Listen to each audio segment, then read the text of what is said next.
Good evening, everyone. Welcome to this free live session that's brought to you exclusively by Talent Sprint.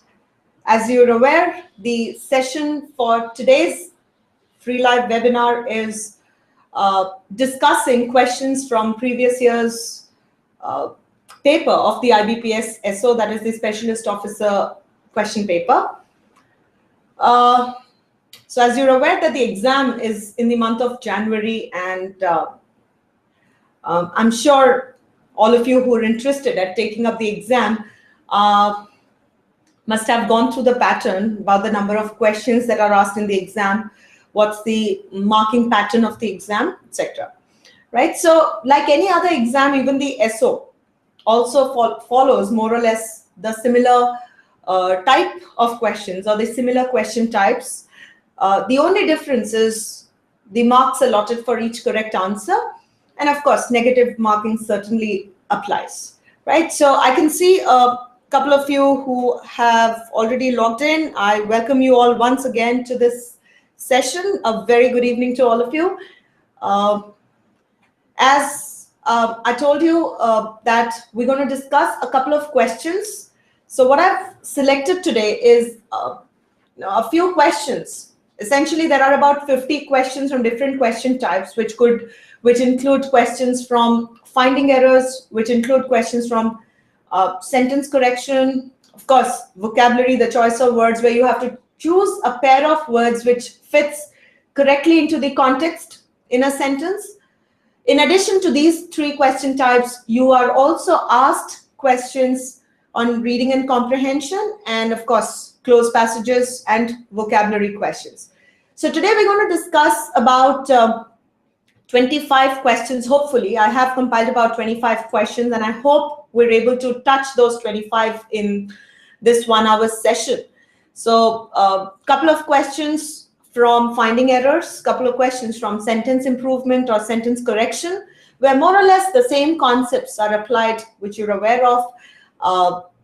Like, of course, it's a test or test of your knowledge about the basics of grammar. And closed passages, as you're aware, choice of the words which appropriately fit into the context. So where there's a paragraph and there's a blank where you have to choose a word. And it is easy unless the word is really difficult and you're unable to get the meaning at all, even with the presence of context clues. Of course, that can happen once in a while, but that may not be the case all the time. All right. So without discussing more, that's roughly about what we're going to cover as a part of this session. So I'm going to share a screen and we'll take up question type as I've prepared, and hopefully we're able to cover as much as I've planned. All right. So are you all set to get started? If so, then let's get started.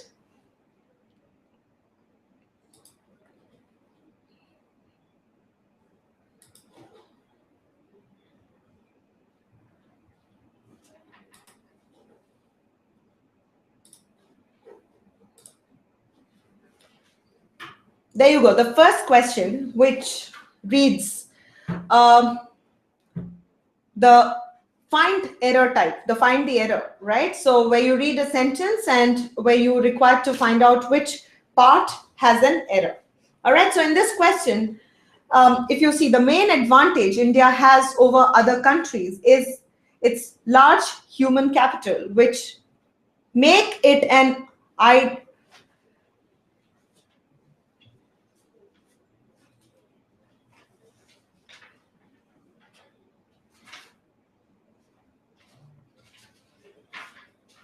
ideal outsourcing base. Okay, so sorry about this. I think there's an error here.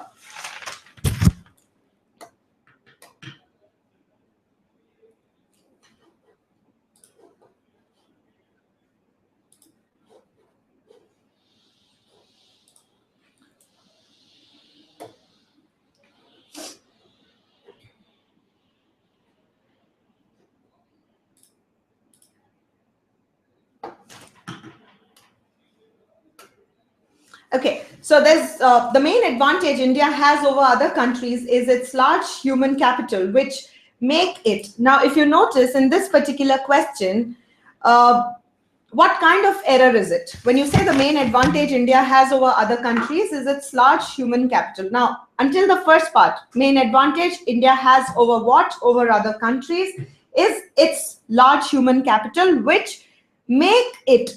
Now, this is the part that you need to highlight on.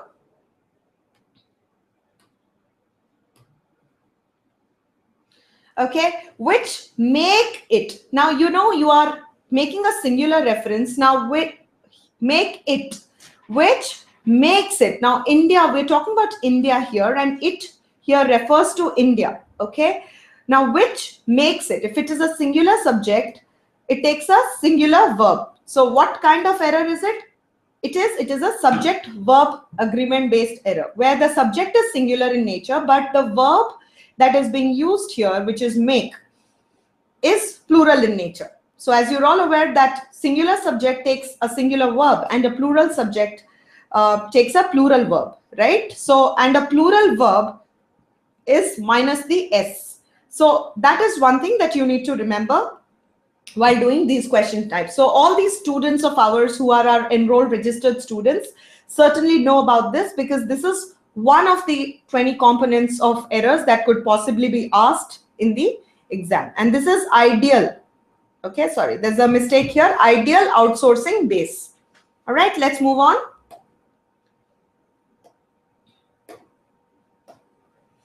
The judge has directed to the accused and the complainant not to interfere with the witness in any manner. Okay, in any manner. Here also there's a Y missing, in any manner. Now the judge has directed to. Direction is always from a point to a point. Okay, you're aware that direction is from a point to a point. So when you say has directed, you do not have to use to. Okay, so it's a very simple thing. Direction is always from a point to a point. So to is not required here. So the part which has an error here is part 1, right? So the judge has directed the accused. Directed is you've given directions already. Directed the accused and the complainant. He's already shown a direction to them, okay, or given instructions to them. So directed means given instructions to. So you do not have to use to here, right?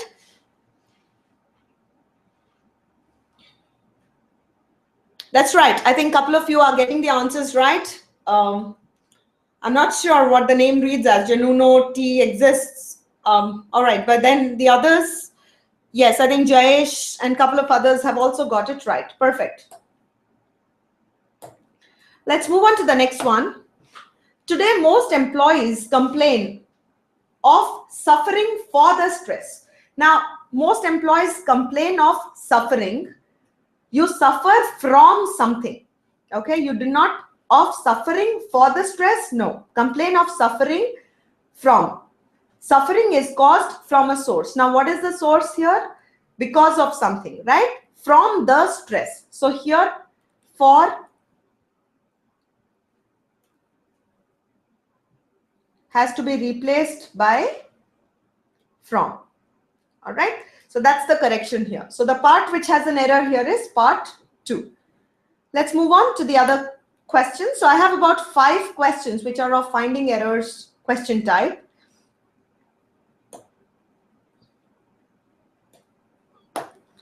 Since the tenant failed to pay his rent on time, the landlord denied him access to the premise. Now, to the premise. Now, first and foremost, one should know here in questions like this is actually a word, the noun form. Now here, noun number. Now premise is never written as premise. Whenever it's premises, premises is how it's known as, okay? Premises. It is not premise.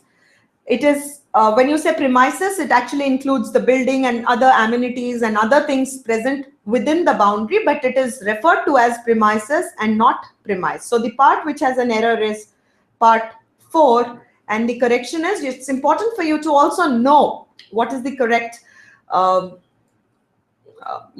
here. So premise has to be replaced by premises, because even the reference is always as premises and there's no singular or plural here. Okay, everything inclusive is called premises. It's a collective noun which includes everything which lies within the boundary. All right, let's move on.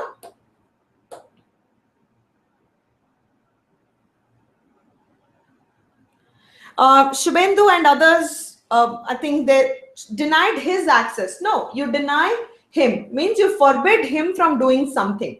Denied him. Him here refers to whom? The tenant. Okay, access to the, denied means saying no to him. So it's nothing to do with denied his access. Okay, the landlord denied him access to the premises. That's the part that needs correction.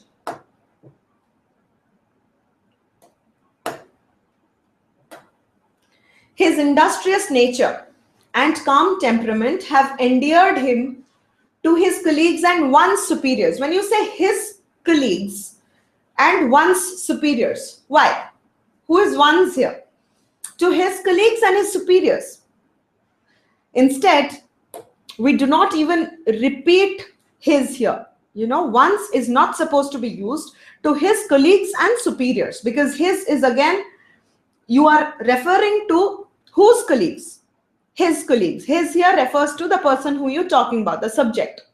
All right, to his colleagues and superiors, because the reference is to one person, and whose, it's his colleagues, where it's also descriptive of the colleagues, which is a noun here. Okay, and you do not have to be repetitive about the same thing here. So his applies to both, that is colleagues as well as superiors. All right, so you do not have to have one's here. It means his, right? So the part which has an error is part 4 here. Absolutely, I think a couple of you have got it right. You can say his superiors, but at the same time, since you've identified, but then his being common, you do not even have to repeat. You can say his colleagues and superiors. Okay, that would be most appropriate. But here you need not correct it, but you should be aware of it. What is the corrected statement? All right.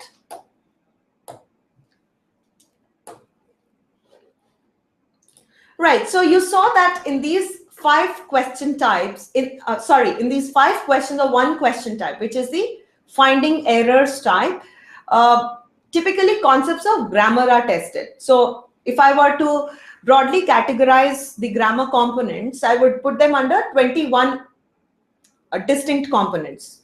21 components, out of which 20 are distinct grammar components, and 21 like any rule for that matter has exceptions. So in 21 we put some miscellaneous types, right? So you saw we found subject verb agreement based errors.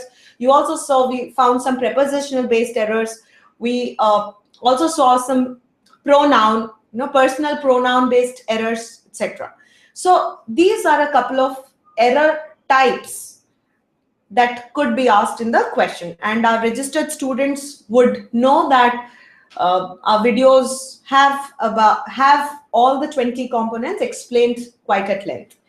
All right, let's move on to the other question type, and I have compiled a couple of questions for the benefit of your understanding, and I'm going to share the screen with you and move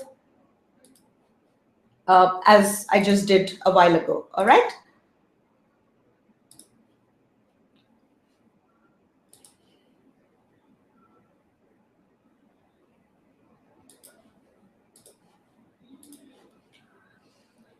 Okay, so this is again, if you see this question, which of the phrases 1, 2, 3, 4 given below each sentence should replace the phrase printed in bold type to make the sentence grammatically correct? If the sentence is correct, mark 5. If you think no correction is required, otherwise choose the one that can appropriately replace the boldened phrase, right? So this is another way of asking. So in this particular question, there could be idiomatic expressions, idiomatic errors. There could be grammar component errors. There could be vocabulary based errors, etc. Let's see and understand from this question. These few questions that I have from 6 to 10. She asked him if she can see him later to fix an appointment for personal advice.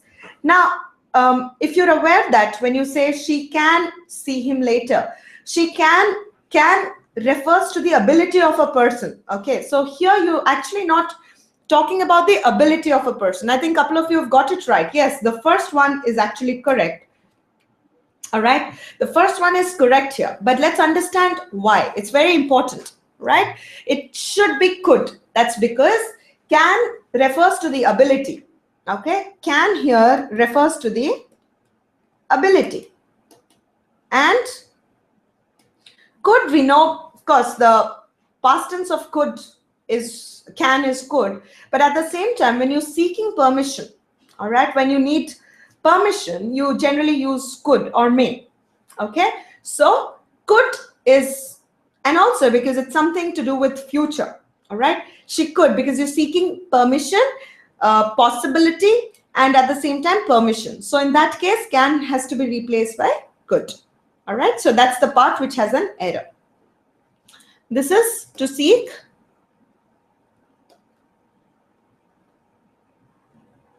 All right, great. Let's move on.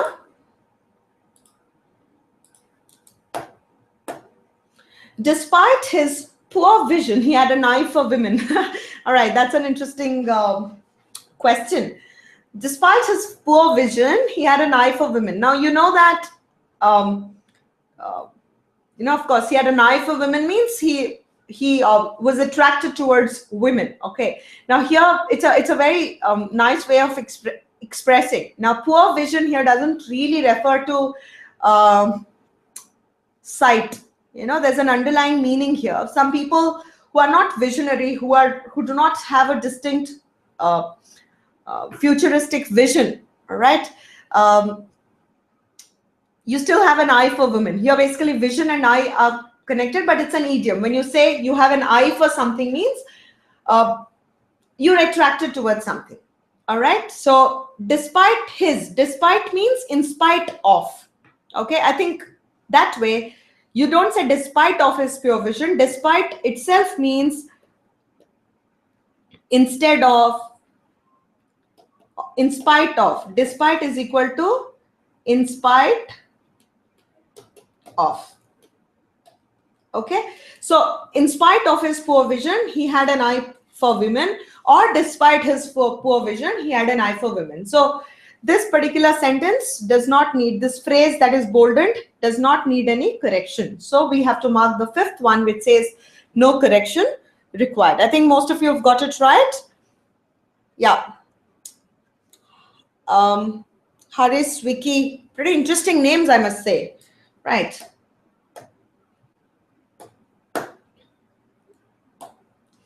The news of his father's death came as a bolt to the blue.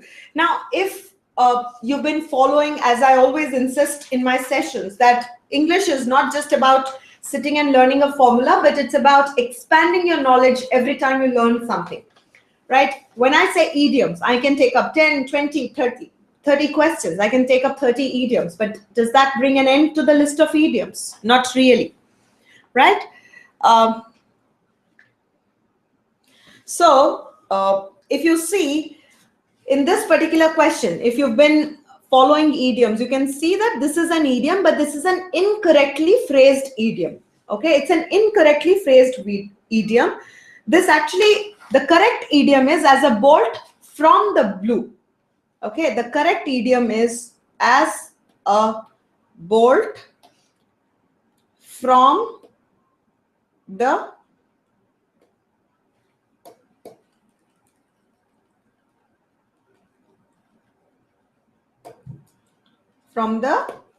blue. Okay, you actually also say as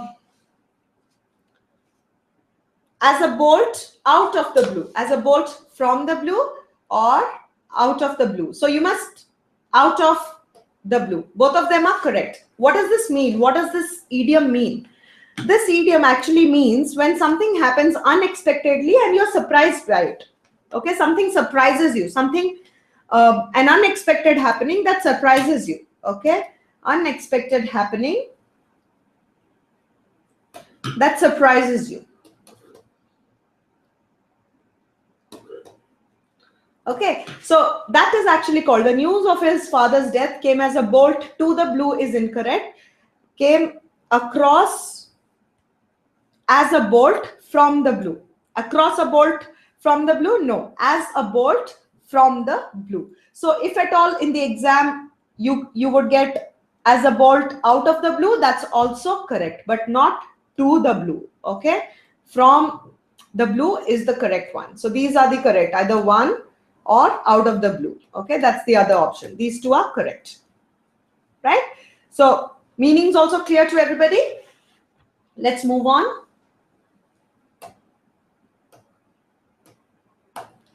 While playing cricket, I sprained my foot. So while playing, while means during, in the process of playing cricket, okay, during playing cricket. Now you can see that when you say ing, it's through, and while tells you during, okay. While tells you during the process of playing cricket, I sprained my foot. So it is grammatically correct, and this particular phrase does not need any improvement. So if I were to mark the right answer, it is no correction required. All right, let's look at another question type.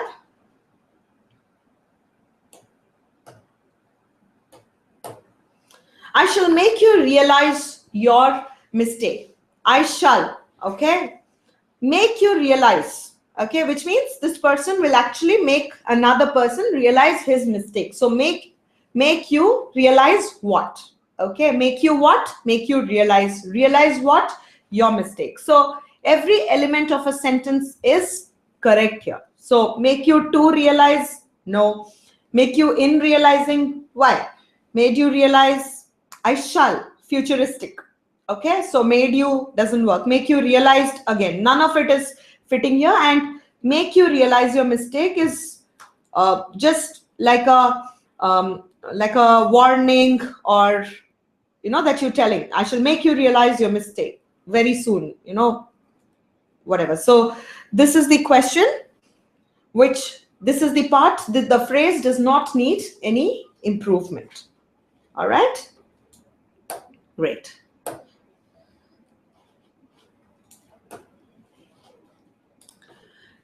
So you saw until now we've discussed two question types. Of course, essentially more or less the similar concept, similar strategy, similar concept, similar learning is being tested, but in two question types, right? So in the first, which we discussed as finding errors, it's essentially the part where there are 5 sentences, and you have to choose the part which has an error. So knowledge on the components of grammar certainly comes handy while approaching those questions. The second type that I just did was sentence improvement, right? So here also, as you just noticed, like bolt to the blue, etc. So a knowledge of the idioms, knowledge of phrasal verbs also comes handy here. Okay, so unless you know certain things, if you say, well, out from the box or out of the box, so you should be aware of certain things. Do you say, like when you say piece of cake or a cake walk, you should know what it means. Then only you'll be able to correctly fit into the context and then decide whether it needs any improvement or not. Let's look at the other questions also that I have compiled for you, which now I'm going to discuss with you, is where there are 2 blanks and you are to choose a pair of words that fit appropriately into the context. Now here, just, some of you may say, well, ma'am, like in the chat, I see some of you may say, ma'am, do we really need to work on the vocabulary a lot, etc.? Well, it's a good idea. The answer to this question is yes. If you have a grip on vocabulary, you certainly have a great advantage over many others who are competing in the exam with you. But at the same time, you have to be a smart performer too. Not just hard work, but smart work also helps you. Okay, so there are a couple of times where you may not be able to quickly relate to the meaning of each word, but then if there's a smart if you approach the questions in a smart way, you'll be able to at least get one word into the context, and then you can rule out the other.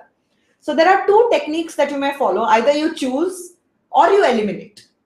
Okay, you eliminate responses and arrive at the correct pair of words, or you choose. So let's understand and apply this learning in these few questions which I've taken from the previous year's question paper, right?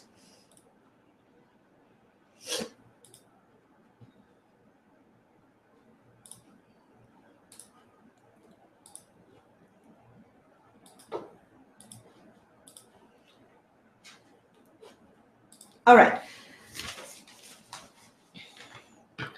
So in this question, if you see, in each of the following sentences, there are 2 blank spaces. Below each sentence, there are 5 pairs of words denoted by these numbers, as I just clearly mentioned, so I need not discuss it any further.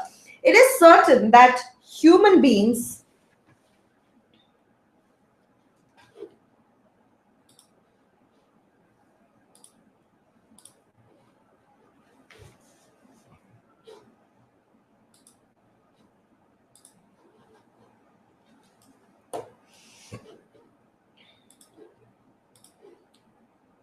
right. If you notice in this question, it's certain that human beings dash latent power. What is latent? Latent means something that's hidden. Okay. It is certain that human beings dash latent power. So something which is hidden is within you. So they contain within them. So which is the first word? You don't inherit latent power because it's within you. It's hidden. Okay. Human beings exhibit. It's not something that can be displayed.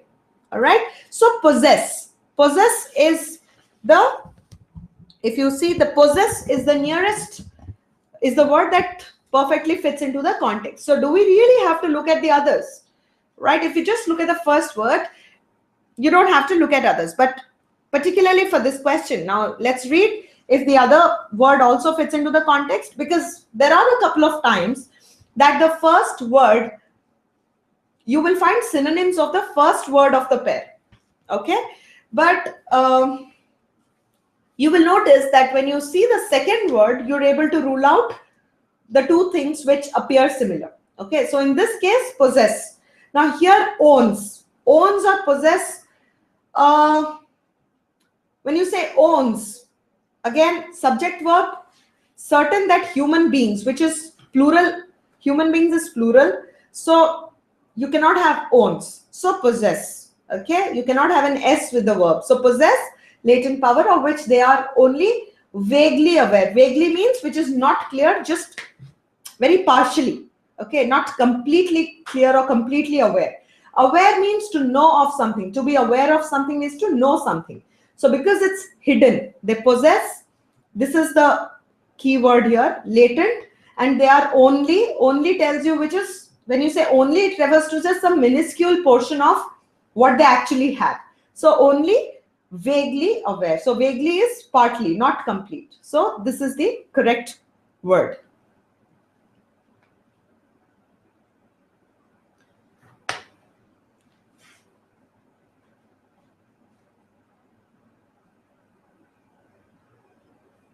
Okay, let's move on.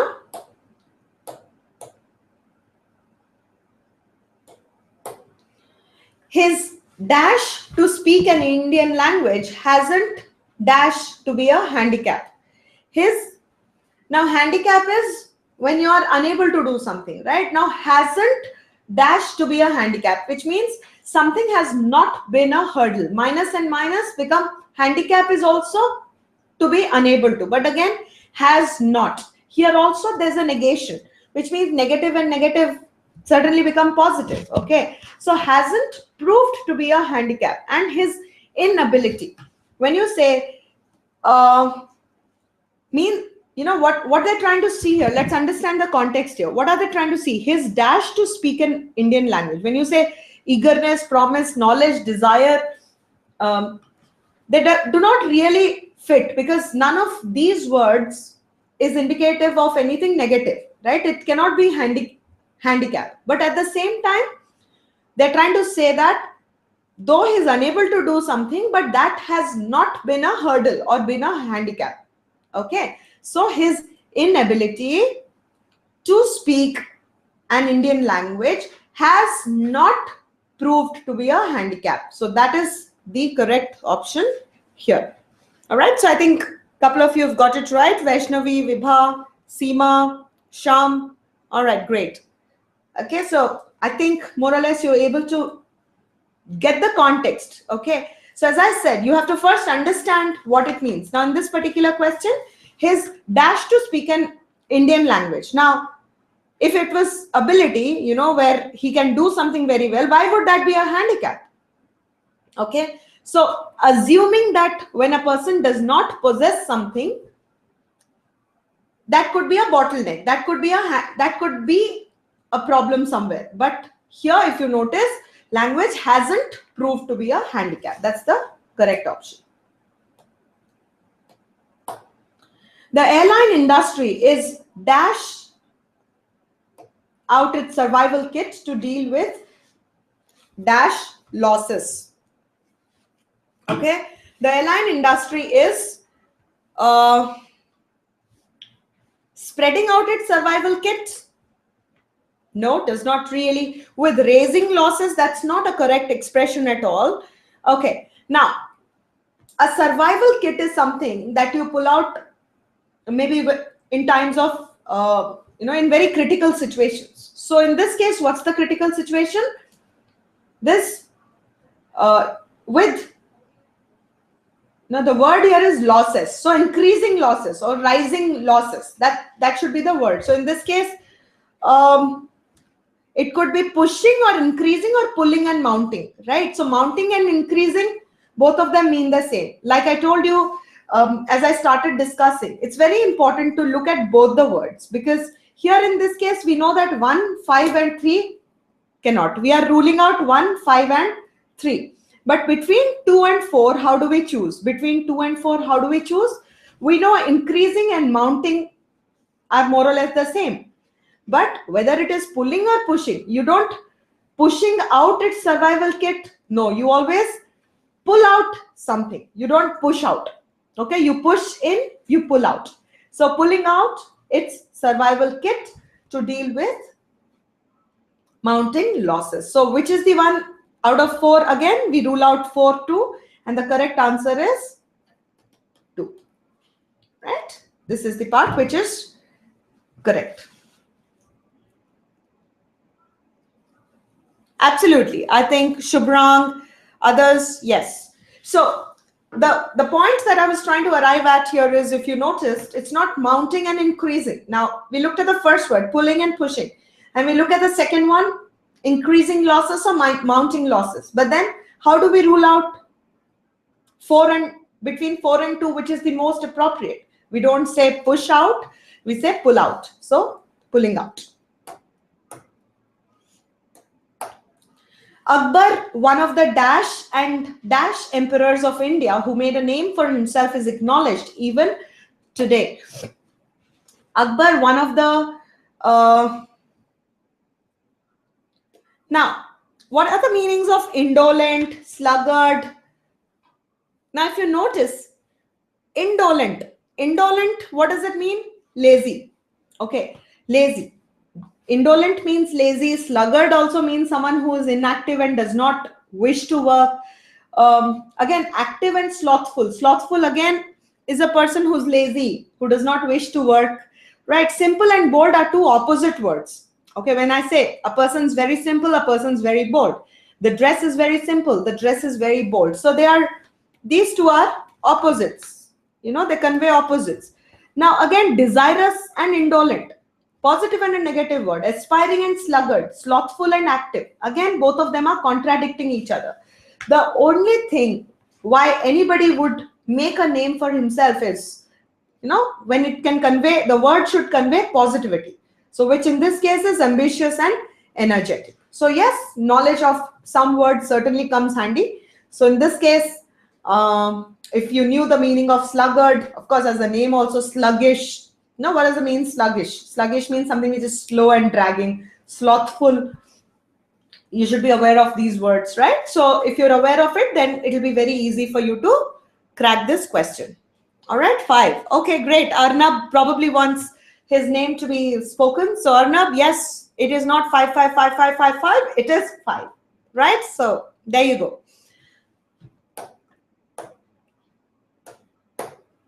All right, last question of this type. Trained employees increase what and what of their industry?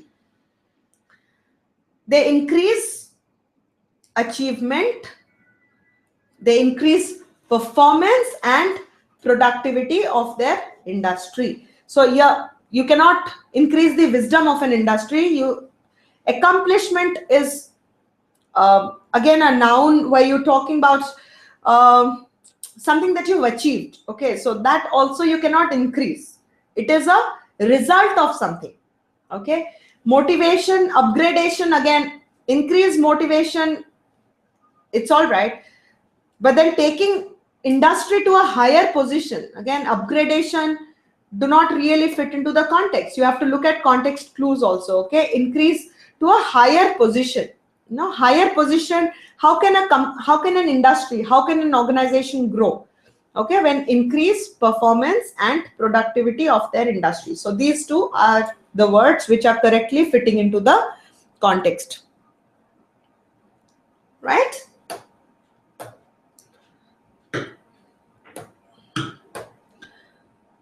Okay, so until now you saw that we discussed 3 question types, right? And we've covered more or less a couple of contexts. And while doing the questions where you had to choose a set of words which fit appropriately into the context, we looked at techniques like eliminating or choosing. All right, and I'm sure you'll be able to use these techniques to while solving these questions, right? The last question type that I have compiled for you is a closed passage question type, right? Closed passage, again, of course, reading comprehension questions are there.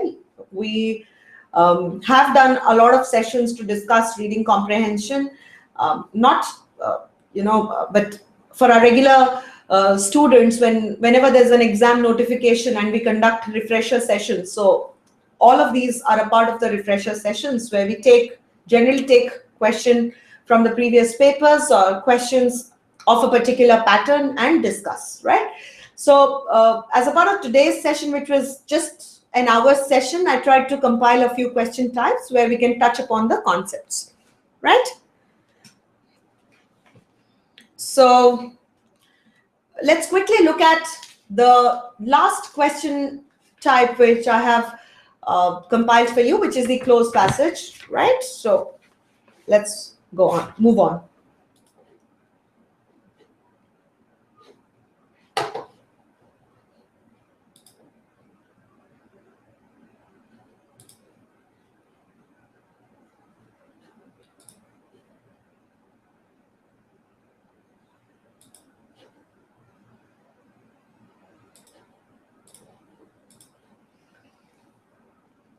Right, there you go. This is, so we have about, like in the exam, this question, we have about 10 of these blanks, okay?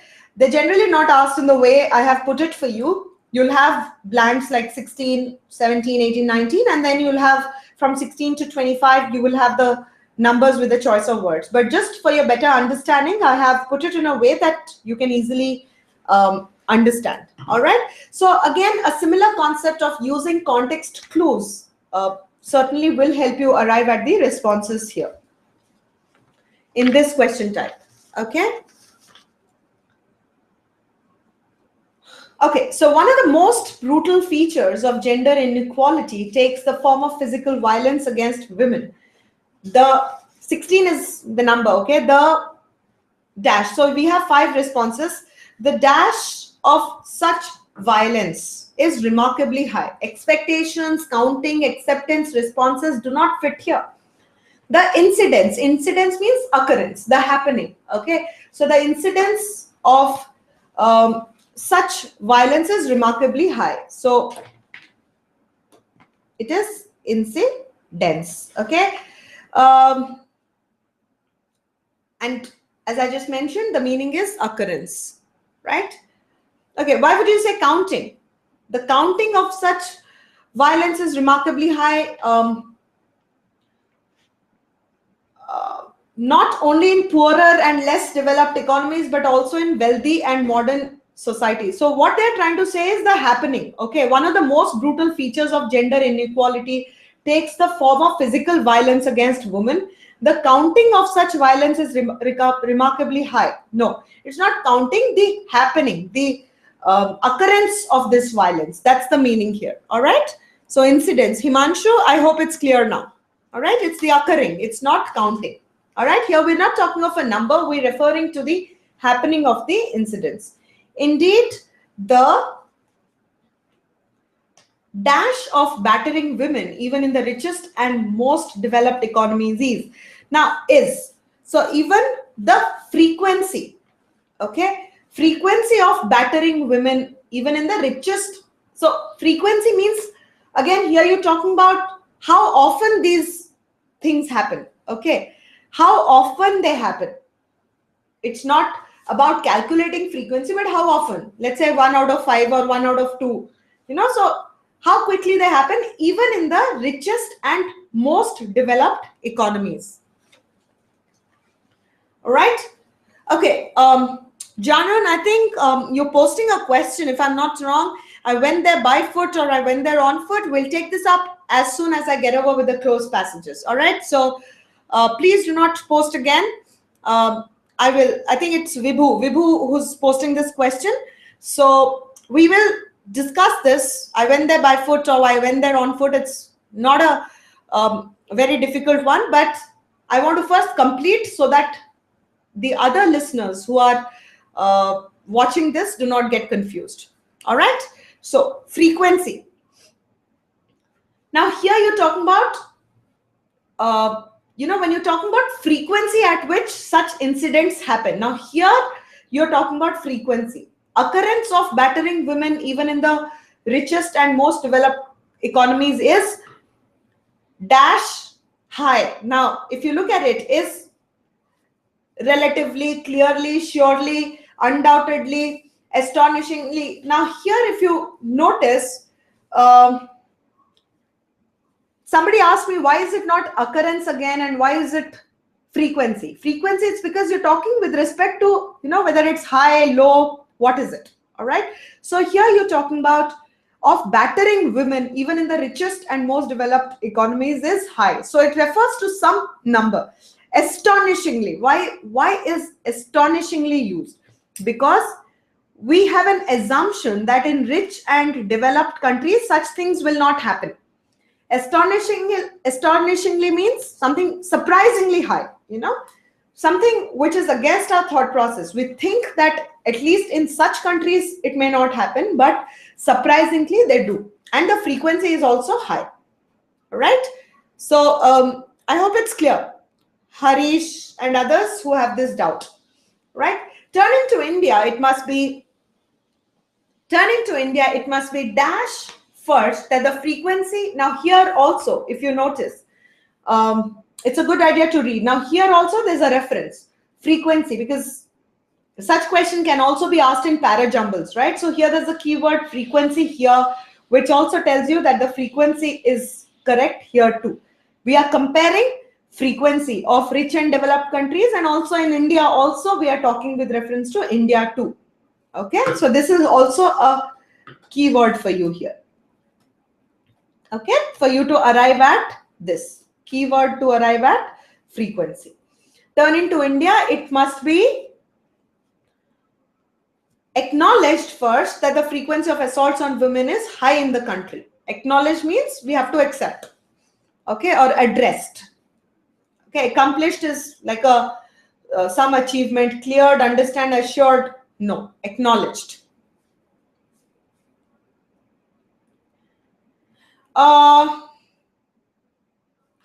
Relative. Okay, I think Arnab's asking me a question. Arnab, relatively is not correct here because we're not comparing anything here. We are just telling that in the richest, it's the superlative degree, right? Even in the richest and the most developed. It is not a comparative degree. We are not comparing two countries, right? We are talking about the ultimate richest and the most developed economies. Even in those companies, it is astonishingly high. Okay, you're not comparing anything. You're just talking. Astonishingly means it's an adverb, right? It's surprisingly very high. Okay, which is being used as a I would say it's being descriptive. How high it is. It's like astonishingly high. All right, just descriptive of like it is unexpected that in developed countries or the most developed and the richest countries such things may happen, but it does, and the frequency is very high. That is why it is not relatively, because you're not comparing, you're talking with respect to the superlative. You're talking for the richest and the most developed. Okay, Arnab, I hope it's clear. I think you asked it twice, the question why not relatively. It's because we're talking of the superlative form. Okay, superlative degree of comparison here, which is the richest and most developed. Okay, I hope it's clear now. Let's move on.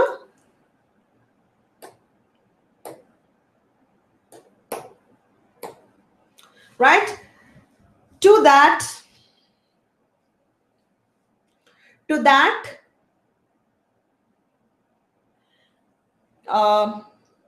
again, we have anxiety, terrible, surprise, power, form. To that, if we see,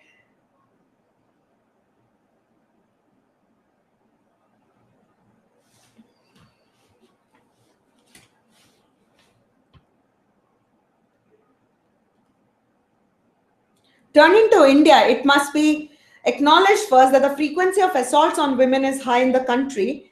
To that, I would say to that terrible general recognition, because obviously it's high, so it's not a great recognition. So the word is terrible here. Okay, because what kind of recognition is it? It's negative in nature, right? Doing something like this is certainly not good. Where women are battered and women are not treated well, there's domestic violence. So terrible general recognition has to be added. The special role of violence connected with particular, then again particular, if you notice, social, okay, connected with particular social features such as dowry and economic settlements. So these, now dowry and economic settlements are social features. Okay, someone says to that anxiety. Now, anxiety is a state of mind. Now, you trying to say here, when you say terrible general recognition, it's recognition, you're talking with the reputation it holds. It's a noun. So you have to use a word which is descriptive of the noun, and it has to be negative in nature. So here in this case, it's terrible general recognition. That is the point here. All right, I hope it's clear.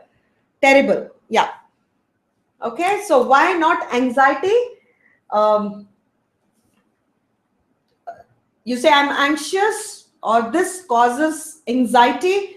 Anxiety is a noun, and terrible is an adjective, which is descriptive of the general recognition, and it has to be negative in nature, because again, women, domestic violence and all is certainly not positive in nature. Okay, and dowry and other settlements are social in nature. So that's the correct word here.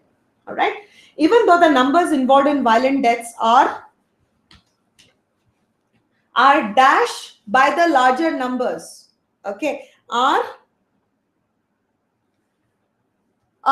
fewer than, no, why would fewer will not fit here, are dwarfed by the larger numbers, okay, are dwarfed by the larger numbers that perish from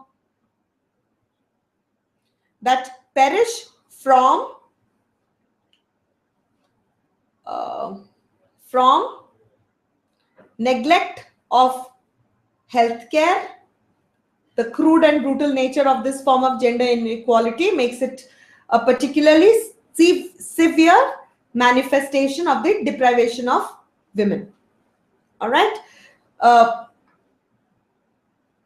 Even though the numbers involved in violent deaths are, it cannot be horrible. It has to be, when you say buy something, okay, you know that it is what form of, you have active voice, passive voice, you have direct speech, indirect speech, right? So here what is happening?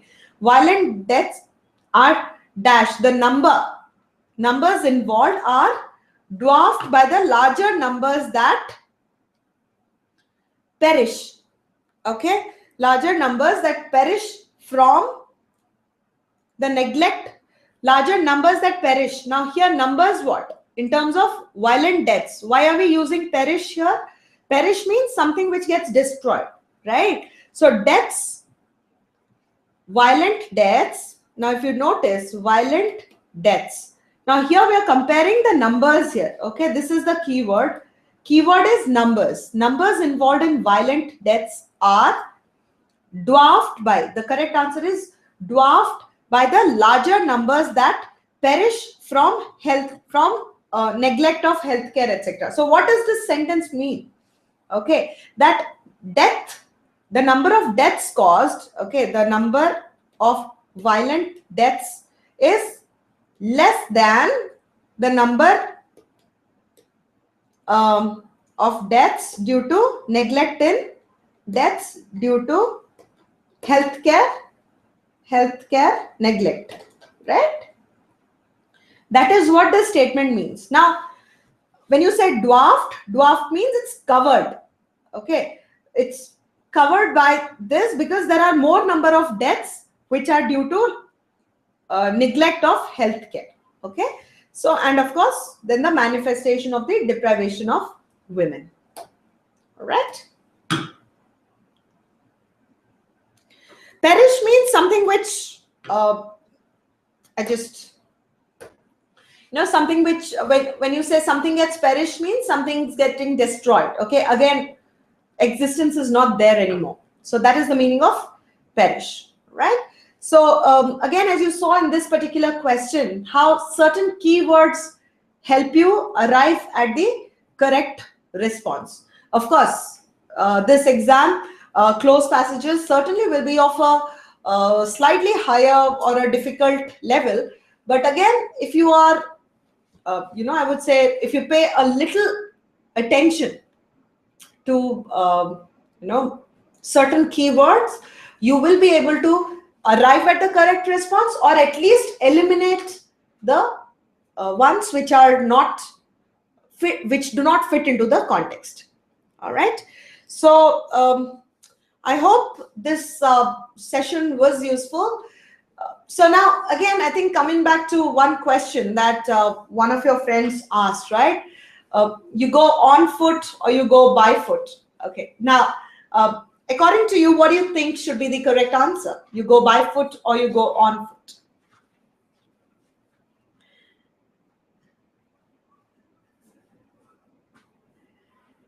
Harish, Raju, I think it was Vibhu's question, right? If I'm not wrong, it was Vibhu's question. Let me just check who else is there. Twinkle says by foot. Vibhu says by foot. Okay. How many of you say on foot? Okay, I will leave you with that question because it's not a very difficult question to answer. Okay, but before I answer your question, may I ask Vibhu, what is it that led to this confusion? Because I need to know why were you confused, right? Because this is a very interesting question, actually. I'm glad that you brought this up. It's a very interesting, and again, when you say, do I go to school by foot or do I go to school on foot? Okay, so let me see, what are your friends responding?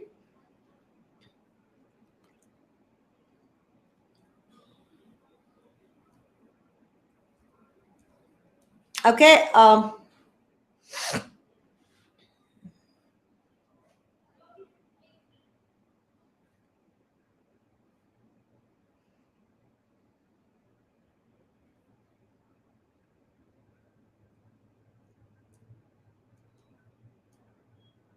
Okay, how about others?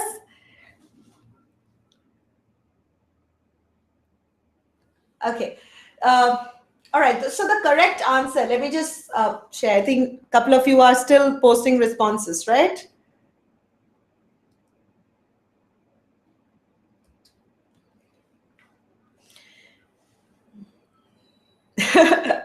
Today, Vibhu is the hero, as some of you are saying. Okay. So first and foremost, remember, when you say buy, generally, okay, when you say buy, it refers to the means of transport. Okay. Let's say I say I go to school by bus. It refers to the means of transport. Okay. I go to school by walking.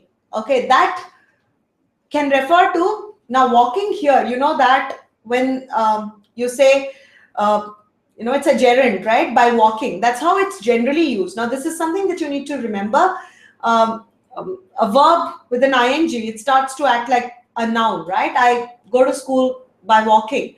That means you walk to school, right? So again, by foot, you'd never say by foot. You actually say, it's generally feet, right? We don't walk by 1 foot. So it's usually feet. So it's not a very commonly used expression. So it's actually on feet, okay, and not by, not on, I would say, you don't say by foot. You say, because it's not a, we usually use, feet to walk, and it's not like one per se that we use, right, as a means. So we don't use by, we say on foot. Okay, so by, because it's means, and when you're using, you use them in plural, although it's an expression. It's pretty interesting, but there's not any strong grammar base to it, but it's just to do with usage. You generally say on foot, and or you say by walking. Okay, but by foot is not used, right? Does that answer your question? Perfect. So that brings us to the end of this session. I hope you enjoyed watching this session. Hope you enjoyed as much as I enjoyed taking this session with such extreme participation, great participation. Thank you all. Hope you benefited well from this session. I wish you all the best. And like I always leave a message for all my students, keep learning, keep practicing, and keep a track of your learning. That's very important. Wish you all the best, guys. I'll see you soon.